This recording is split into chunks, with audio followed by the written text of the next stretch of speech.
Welcome to the Overlooked Motel, a place where underseen and underappreciated films are given their moment in the spotlight. On this installment of the Overlooked Motel, I will be looking back on the dark and visceral slasher Dream Home, not to be confused with the similarly titled Daniel Craig movie of similar vintage. Dream Home is shocking, darkly comedic, and serves as a scathing indictment of the modern housing market. It's raw, brutal, and unflinching, so buckle up.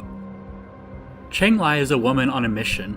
Her goal is to purchase a condo in a high-rise with a view of the ocean. Being a resourceful gal, Chang Lai realizes she can drive property values down to her price range if she stages a murder spree in the building she has set her sights on. One must give her props for ingenuity. Dream Home is nothing if not visceral. The effects are horrifying and almost too much to take in at times, but the ultra-violent acts pair well with the picture's unflinching tone.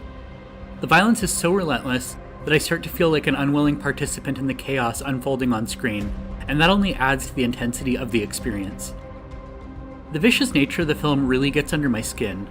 The director continuously assaults the audience with uncomfortable imagery which parallels the cutthroat nature of the housing market, in turn leaving the viewer in a vulnerable place for the next attack.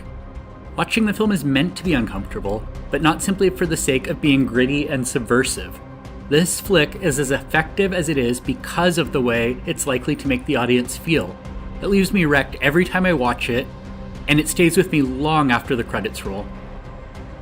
Chang Lai's massacre unfolds on screen split into small pieces rather than all at once, and that makes it even harder to sit through. If her rampage were shown in one sequence, it would still be brutal, but probably wouldn't have the same impact. Instead, her relentless exploits are spaced out throughout the film, and I find that even more horrifying than watching it unfold in a single sequence.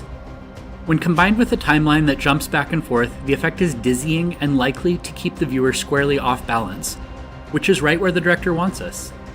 Brutality aside, the film also has a dark, wicked sense of humor. The flick's comedic moments are often so bleak and so shocking that it feels inappropriate to laugh, but I'm never quite sure what else to do.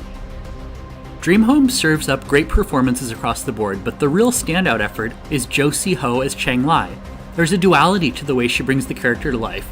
Chang Lai is incredibly hardworking and fiercely loyal to her family, and in that sense, she's a relatable lead. But the cold-blooded nature of her crimes is in stark contrast to her more approachable side. Chang Lai flips the switch and becomes almost unrecognizable. She is calculating, remorseless, and singularly focused on bloodshed. The way she can effortlessly transition between the two extremes makes for a terrifying and often unpredictable viewing experience. If you haven't had the occasion to check out Dream Home, I hope I have convinced you to give it a look. As of the publication of this post, the film is streaming on Shudder. If you opt to check it out, don't forget to let us know your thoughts in the comments section below. Thanks so much, and we'll see you next week on the Overlooked Motel.